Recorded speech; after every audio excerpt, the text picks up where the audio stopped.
नमस्कार मित्रांनो, मी राजू सातळ्या. तुम्ही बघत आहात भूमिका चॅनल. मित्रांनो, आज मी तुमच्यासाठी एक हा व्हिडिओ घेऊन आलेला आहे की शेतीची वाटणी पत्र आता एकदम फ्री मध्ये होणार आहे. म्हणजे कलम जी 1966 ची कलम 85 होती, त्यामध्ये जो फी आकारली जात होती, जो नोंदणी फी आकारली जात होती आणि वाटणीची फी आकारली जात होती, ती आता पूर्णपणे माफ करून दिलेली आहे.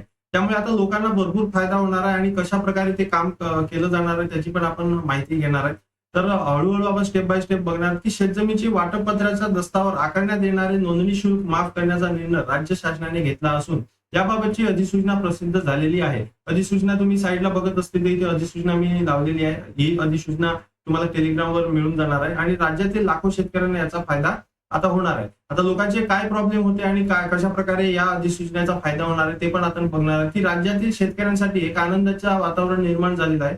राज्य शासनाने यापूर्वीच शेतजमिनीची वाटपपत्राचा दस्तावर कोणतेही नोंदणी शुल्क न आकारण्याचा निर्णय घेतला होता. गेल्या महिन्यातच या निर्णयाची घोषणा झालेली होती. आता त्याविषयी अधिसूचना राज्य शासनाने प्रसिद्ध केलेली आहे. त्यामुळे राज्यातील लाखो शेतकऱ्यांना याचा मोठा फायदा होणार असून शेतजमिनीच्या वाटणीनंतर दस्त नोंदणीसाठी 30,000 रुपयाच्या घरात शुल्क आकारले जात होते. म्हणजेच 30,000 जास्तीत जास्त 30,000 एवढं शुल्क आकारलं जात होतं. हे शुल्क आता माफ झालेलं आहे, पूर्णपणे माफ करण्यात आलेले आहे. आता तुम्हाला 1 रुपया सुद्धा तिथे भरायची गरज लागणार नाहीये. शेतकऱ्यांच्या जो कागदपत्राचा खर्च व्यतिरिक्त सरकारी शुल्काची जी झळ होती ती आता बसणार नाहीये. त्यामुळे जमिनी वाटणीच्या रखडलेली कामे आता जलद गतीने मार्गी लागणार आहे.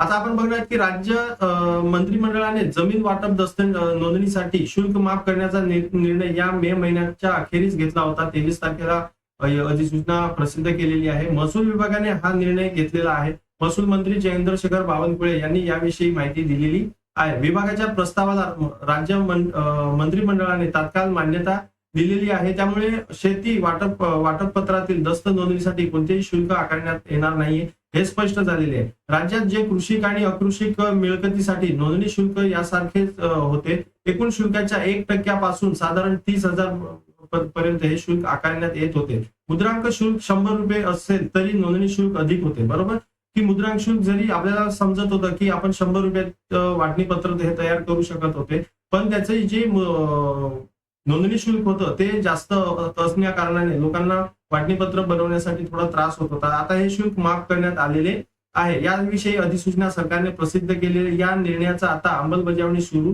झालेली आहे. राज्यातील लाखो शेतकऱ्यांना त्याचा फायदा होणार आहे. आता या निर्णयाचा फायदे आपल्याला काय काय बघायला मिळतील ते पण मी सांगतो की वाटपपत्र सहज नोंदणी होणार आहे. बरोबर आहे. जे फी आकारून नोंदणी होत होतं आता ते फ्री झाल्या कारणाने आता वाटपपत्र आहे ते सहज नोंदणी तिथे करू शकणार आहेत आणि शेतकऱ्यांवरील आर्थिक भार सुद्धा तिथे कमी झालेला आहे. म्हणजे जो त्यांना खर्च होत होता तो आता त्यांचा कमी झालेला आहे आणि नोंदणीची संख्या सुद्धा आता वाढणार आहे. कारण की जर फ्री असेल तर बऱ्याच लोकांची ही कामं पैशामुळे सुद्धा रखडली असतील, वादामुळे सुद्धा रखडली असतील, कोणत्याही कारणाने रखडली असतील तर त्यांना आता ही सवलत मिळणार आहे. त्यामुळे बरेच आता त्याची नोंदणीची संख्या आणि वाटपपत्राची संख्या ही वाढणार आहे आणि जमिनीचे वाद सुद्धा भविष्यात कमी होतील. का जर वाटणीपत्र आताच करून घेतलं, पोटीसा मोजणी करून घेतली, दुसरी मी सांगतो की मोजणी सुद्धा त्यांनी पोटीसा मोजणी सुद्धा कमी पैशामध्ये म्हणजे काहीतरी 200 रुपये की 500 रुपये एवढाच त्यांना खर्च दिलेला आहे जर तुम्ही वाटणी करणार असतील तर. आणि त्याचा व्हिडिओ मी मागच्या याच्यामध्येच टाकलेला अधिवेशनाचा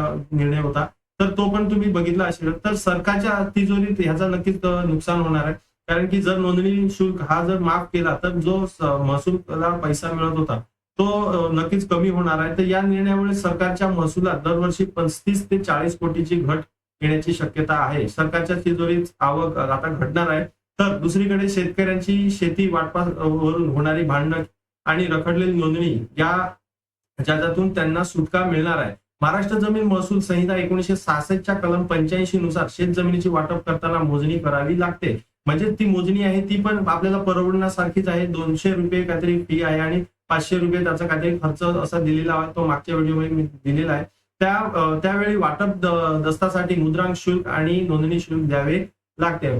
मुद्रांक शुल्काचा भार अत्यल्प आहे म्हणजेच कमी आहे, पण नोंदणी शुल्क 30,000च्या घरात होता. आता हे शुल्क माफ झाल्याने शेतकऱ्यांना मोठा फायदा होणार आहे. आता हा एक छोटासा व्हिडिओ बनवला कारण की ज्या लोकांना अजूनपर्यंत हा माहिती मिळाली नाहीये त्यांच्यापर्यंत ही माहिती पोहोचावी. तर नक्की तुम्हाला समजलं असेल. काय अजून प्रश्न असतील तर नक्कीच कॉमेंटमध्ये लिहा. टेलिग्रामवर याची जो अधिसूचना आहे ती मी तिथे टाकून ठेवणार आहे. ज्यांना डाउनलोड करायची असेल तर तिथून जाऊन डाउनलोड करू शकणार आहे. तर चला मित्रांनो, व्हिडिओ आवडला असेल तर नक्कीच लाईक करा. नवीन चॅनलवर आला असेल तर पहिले सबस्क्राईब करून ठेवा, जेणेकरून तुम्हाला सगळ्या गोष्टीची अपडेट, महसूल खात्याची अपडेट ही या चॅनलवर तुम्हाला मिळत राहते. तर चला मित्रांनो, पुढच्या व्हिडिओमध्ये भेटूया. जय हिंद, जय महाराष्ट्र.